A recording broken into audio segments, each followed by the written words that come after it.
ስማ ቆየ ልትሄድ ነው ከተማ ልትሄድ ነው ያው ከተማ መውጣት ጥሩ ነገር ነው አዎ እንግዲህ እንዴ ከምን የሆነ ፍቅረኛ ይዞ ከከተማ እስከ መውጣት የደረሰው በነገር ላይ ማሽ ታረጋላችሁ አንተም ሰው ቆንጆ ናችሁ በዛ ላይ ደግሞ ሀብታም ልጅ ናት በደረጃ ከመሳሰብ ሰው ጋር መሆኑ በጣም ደስ ብሎኛል እንዴት እንደኮረውብህ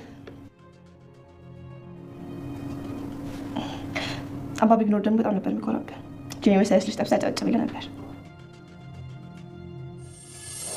ቤሉል ረፍቱን ጨርሶ ሊመጣ ትንሽ ቀን የቀረው እና ለሱ የሚሆን ጥሩ ነገር ያሰብኩ ይመስለኛል ምንድን ነው ያሰብኩት ጥሩ ነገር ቤሉልዬን ከኑኑዬ ጋር እንዲሆኑ ማድረግ በጣም ጥሩ ሐሳብ ይመስለኛል እሱም ወደዛ ወደዚህ የሚለውን ነገር ትቶ አርፎ ይቀመጣል በዛ ላይ ወዴት ነው ኤልሹ ተንኮልሽን በልከርኪው እንዴ ጭራሽ ልቷን ደረጃ ምናምን እያልሽ ታሽማቀቂያታለሽ ቀስ በል እባክህ ያማል ኑኑዬ ቁጭ በል እሺ ምን ታደርጊልኛለሽ መሰለሽ ቤሉል እንደወጣ ክፍሉን ታስታኪዋለሽ ያው ከፍቅረኛ ጋር ስለታረቁ አንድ ላይ መተው እዚህ ላይ ይችላሉ ስለዚህ ይስተካከል ስለታረቁ ስትይ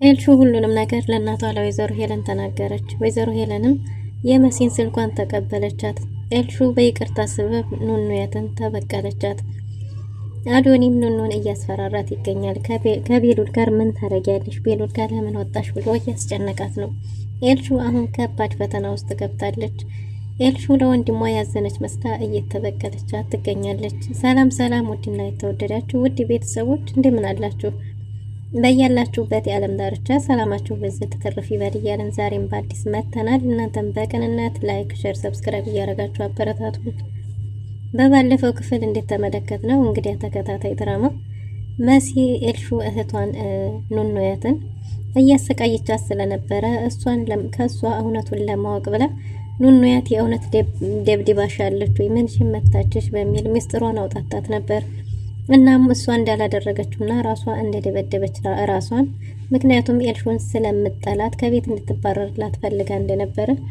ሁሉንም ነገር ስትናገር ሪከርድ አድርጋ ይዘው ነበር እና መሲም ኤልሹን በዛ እያስፈራራቻት ነበር አንቺ ሁለተኛ ኤልሹ አጠገብ እንዳትደርሺ ብዬ አስጠንቅቄሽ ነበር አንቺ ግን ማስጠንቀቂያዬን ንቀሹ በድጋሚ ባላደረገችው እሷን እንድትከሰስ አደረግሽ እናም እንግዲህ ዛሬ ያንቺ ጉድ ይወጣል ቤተሰቡን በሙሉ ሰበስብና ያረክሽኝንም ያረክሻትንም ሙሉ መረጃውን ለቤተሰቡ ይነገራል ብላት ነበር በዚህ እንግዲህ ግብ እንደተያያዙ ነበረ ሁሉንም ቤተሰቡን እትዬ እናቴ ሁሉንም ብላ ጣርታ ነበር ወይዘሮ ሄለን እንግዲህ መሲ ምን ልትል ነው ምን ሚስጥር ልታወጣ ነው ብላ እጅግ በጣም ተጨናንቃ ነበር መሲም ስልኳን እየጎራጎረች ዘና ብላ ሁሉም በተሰበሰበበት ቆይ ቤተሰቡ አንድም ሰው ሳይቀር ይሰብሰብ እያለች ነበር አይንዬም ተጨናንቃ ምን እያልሽ ነው እባክሽ ልጅ ነገርኝ እያለች ነበር መሲም ሄለንም እኛ ስራ ፈቶች አይደለንም አትጃጃሉ ማለት የምትፈልጊውን ቶሎ በይና ወደ ስራችን እንሄድ እያለች ነበር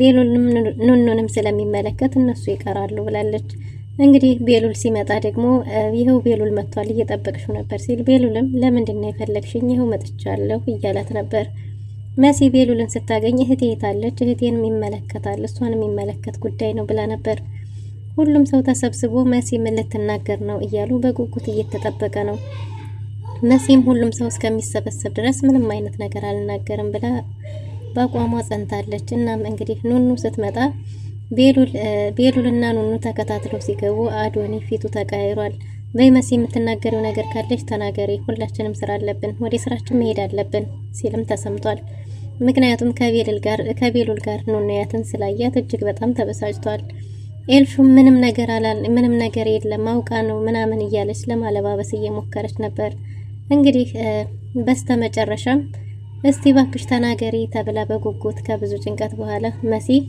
እማሰማችሁ ሪከርድ ያለ ብላለች ኤልሹ በዚህን ሰዓት ተዋረድኩ እያለች እየተጨነቀች ነው ኤልሹ ብቻ ሳትሆን እናቷ ሄለንም ምን አይነት ሚስጥር ይሆን የሚወጣው እያሉ ሁሉም በጭንቀት ተውጠዋል እናም እንግዲህ መሲ ኦዲዮ አለ የምታዳምጡት ብላ ኦዲዮ ልትከፍተው ስትል ከእጇ ላይ ስልኳን ቀምጣት በቃ ኑኑያትን ይቅርታ ጠይቃታለሁ ኑኑ አላጠፋችም ነበር ጥፋቱ የኔ ነው ብላ በደፈናው ይቅርታ ጠይቃለች ማለት ነው እናም እንግዲህ ኑኑን ይቅርታ ስትጠይቅ ይሄ ብቻ አይደለም ሌላ ብዙ ጉድ ያለ ስትል ምን አይነት ሚስጥር ይዛ ይሆን ተዋረድኩኝ እያለች ነበር ወይዘሮ ሄለን። ኤልሹ ስልኳን ቀምታት ስለነበረ ስልኬን አምጪ ብትላትም በጭራሽ አልሰጠሽም እያለቻት ነበር። ወይዘሮ ሄለን ከመጋለጤ በፊት ብላ ልጇን አሁንስ አበዛችሁ ተጃጃላችሁ ብላ ልጇን መንጭቃ ወደ ክፍሏ ይዛ ገብታለች። ልጇን ወደ ክፍሏ ይዛ ከገባች በኋላ ምንድነው የተፈጠረው? በምንድነው እያስፈራራችሽ ያለችው? ምን መረጃ ይዛብሽ ነው እያለቻት ነበር። ኑኑያትም እኔ ገፍትሬ እንደጣልኳት ታስታውሳለች። ኤልሹም እኔ ገፍትሬ እንደጣልኳት ታስታውሳለችና በሱ እያስፈራራችኝ ነው እና ደግሞ ዛሬ እንዳትቆጭኝ እኔ ክፍል የተፈጠረውን ነገር እያውጣጣችኝ ሪከርድ አድርጋኝ ነበር ኑኑ ጋር የነበረውን። ስለዚህ በሱ እያስፈራራችኝ ነው ስትላት የኔ ልጅ እሷ ማን ስለሆነች ነው የምታስፈራራሽ ብላ ወይዘሮ ሄለን ያዙኝ ልቀቁኝ ብላለች። ኤልሹም እኔ ኑኑን የጠየቅኳት ይቅርታ የጠየቅኳት ከልቤ ነው። ምክንያቱም ከልቤ ይቅርታ ጠይቂያት የወደድኳት መስዬ ልብ በቀላ ተፈልጋለሁ ብላለች። እንዴ ደግሞ እንደሱ እንዴት አድርገሽ ነው ማድረግ የምችው ስትላትም አሳይሻለሁ ብላ እየፎከረች ነበር። እንግዲህ እንደፎከረችም አንድ ብላ ጀምረዋለች ማለት ነው። መሲን እንግዲህ የያዘችውን ነገር ከነገረቻት በኋላ ምን አይነት ድፍረት ቢኖርሽ ነው? ልጅ እኮ በገዛ ቤቷ እንደፈለገች የመሆን መብት አላት። አሁን አንቺ ከዚህ ቤት ባስወጣሽ እግሬ ላይ ወድቀሽ ለመለመን ነው።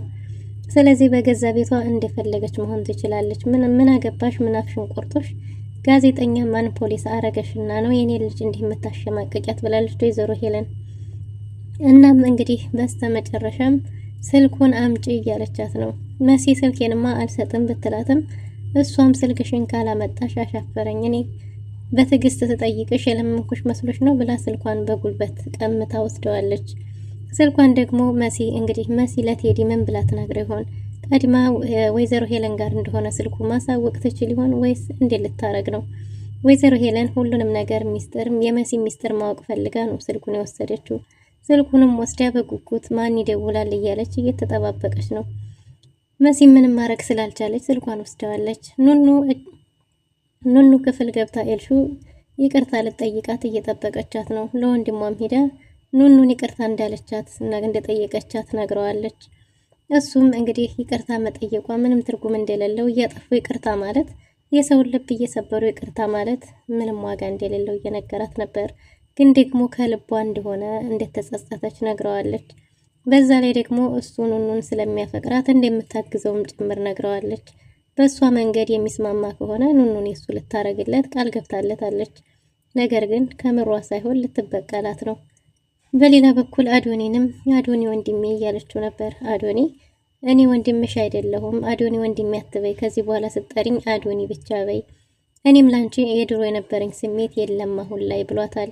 ከዛ እንዴት ብላ ብትጠይቀውም ሚስጥርሽን ለማታውቂው ሰው ለዛውም አውጥተሽ የዘረገፍሽው ወንድምሽ ስለሆንኩ ነው። ስለዚህ ከዚህ በኋላ አዶኒ ብቻውን በቂ ነው። አዶኒ ወንድሜ ብትይኝም እኔ አይዋጥልኝም ብሏታል። ለኔም ጋር ያለሽ ቦታ እንደ ድሮ አይደለም ብሏታል። ኑኑን እኮ ይቅርታ ጠይቄያታለሁ ብትለውም ኑኑን ይቅርታ መጠየቋ ምንም ትርጉም እንደሌለው ነግሯታል። ምክንያቱም ከዚህ በፊት ለጁ ወንድሜ ታግቶብኝ ስትል ይሄ ወንድምሽ አጠገብሽ አይደለም ወይ ቢላት ይሄኛው ወንድሟ እንዳልሆነና ወንድሟ ሌላው እንደሆነ ተናግራ ነበር። እናም እንግዲህ ሲመጣም ወንድሟ የት እንደሆነ አስተዋውቃ ነበር። ጁም እንግዲህ ይሄንኑ ነገር ለቤሉል ለአዶኒ ነግሮት ስለነበረ አዶኒም በዛን ሰዓት ከፍቶት ነበር። አሁንም ደግሞ እሱኑ አስረግጦ ለኤልሹ ነግሯታል ማለት ነው ወንድሟ እንዳልሆነ። አዶኒ ኑኑን ምን አስበሽ ነው ከቤሉል ጋር የሄድሽው እያላት ነበር። ምንም አይነት ግንኙነት እንደሌላቸውና በአጋጣሚ እንደሆነ ብትነግረውም ግን ደግሞ እንዴት እኔ ቂል አይደለሁም፣ እኔ ሞኝ አይደለሁም፣ በዚህ ልክ በአጋጣሚ ነው ተከታትላችሁ የገባችሁት፣ ራስሽን ከባድ ችግር ውስጥ ጣጣ ውስጥ እያስገባች ነው። እኔ የጀመርኩትን ስራ እስከምጨርስ ድረስ ከማንም ጋር እንዳትገናኝ፣ ከዛ በኋላ ግን እንጋባለን፣ እኔና አንቺ ፍቅረኛሞች መሆናችንን ደግሞ ሁሉም ሰው ማወቅ አለበት፣ በአደባባይ ይውጣ እያለ ነው። ኑኑም ከሱ ጋር መሆን ባትፈልግም ግን ደግሞ የገባችበት ችግር አስገድዷታል። ከሱ ጋር መሆን በጭራሽ አትፈልግም። እሱ ግን እኔ በህይወት እያለሁ እኔን ገለው እንጂ ሌላ ማንም ሰው ሊወስድሽ አይችልም። የሌላ መሆን ካሰብሽ ምን ያለ መኖር እኔን ማስወገድ ወይም ማጥፋት ይኖርባቸዋል ብሎ አምርሯል። ኑኑም በአጋጣሚ እንጂ ከኋላና ከፊት የመጡት እንዳልተገናኙ አብረውም እንዳልነበሩ ተናግራለች። አዶኒ ግን በጭራሽ አላመናትም።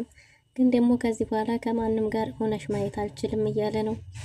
አዶኒ ኤልሹን ግን ተሳስመዋል ያልሽው ነገር እርግጠኛ ሆነሽ ነው ወይ ብሎ ደጋግሞ አጥብቆ ቢጠይቃትም አዎ እውነት ነው ብላ ተናግራለች። እንግዲህ ኑኑ ክፍል ሂዳ ኤልሹ ቁጭ ብላ ጠብቃታለች። ኤልሹ ወደ ክፍሏ ስትሄድ ኑኑ ክፍሏ ስለነበረች እባክሽ ኤልሹ እኔ አንቺ ጋር መጣላት የምችልበት አቅም የለኝም፣ ስለዚህ እባክሽ ተይኝ እያለቻት ነበር።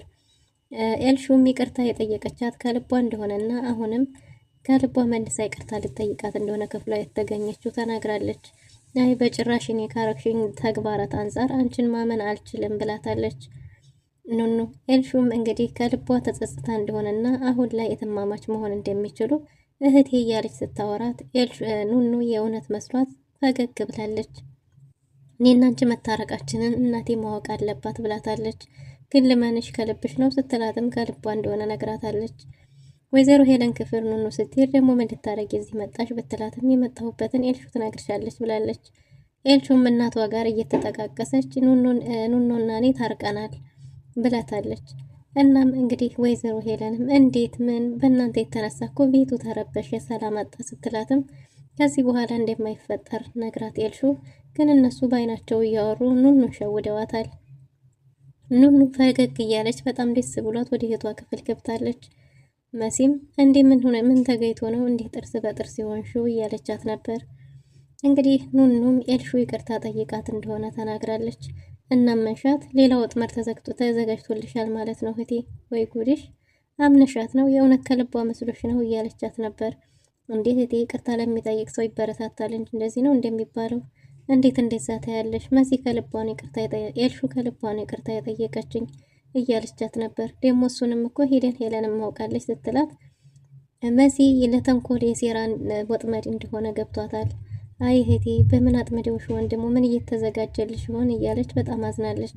ኑኑዬ ግን ማመን የለብሽም በጭራሽ ኤልሹን እንዳታምኛት፣ አንቺ አታውቂያትም፣ የሆነ ወጥመድ እያዘጋጁልሽ ነው የሚሆነው ብትላትም አይ አምኛታለሁ ከልቧ ነው ብላለች። መሲ ግራ ቢገባት ሂዳ ኤልሹን አምጥታ ስትጠይቃት ኤልሹም በእኛ መታረቅ ለምንድን ነው አንቺ የማትደሰችው? እኔ ከልቤ ነው ይቅርታ የጠየቅኳት እያለች ነው። ኑኑም እህቴ ለምንድን ነው ኤልሹን የምታስጨንቂያት? እሷ እኮ ከልቧ ነው ይቅርታ ያደረገ የጠየቀችኝ። ደግሞ ይቅርታ የሚጠይቅን ሰው ያበረታቱታል እንጂ እንዴት እንደዚህ ታያለሽ ብላ መሲንም ተናግራታለች። መሲ ልታስረዳት ብትሞክርም ኤልሹ ግን ከልቧ ነው ይቅርታ የጠየቀችኝ የጠየቅኳት ስላለቻት ኑኑ በጭራሽ ብላ አምናታለች። እናም እንግዲህ ከዛ በኋላ እህቴ እያለች የመጀመሪያ ስራዋን እየሰራች ትገኛለች ማለት ነው። ቤሉልም እሷን ላንተ አረግልሃለሁ የሌላ ሰው ከምትሆን በእኔ ሀሳብ ተስማማ ተብሎ ስለነበረ በሀሳቧ ተስማምቶ እሺ ብሏታል። ስራዋን ገና ከጧቱ በቁርስ ሰዓት ጀምራለች። የምግብ ጠረጴዛው ላይ ለቁርስ በቀረቡበት ቤሉልን ምንም ነገር እንዳይናገርና ኮራጀንን እንዲል ነግረዋለች። እሱም እንዴት እሷን የሚጎዳ ነገር አይደለም አይደል ብላትም እኔ ያርገርኩን ብቻ ነው ማድረግ የምችለው ተብሏል። እሱም እሺ ብሎ በሀሳቧ ተስማምቷል።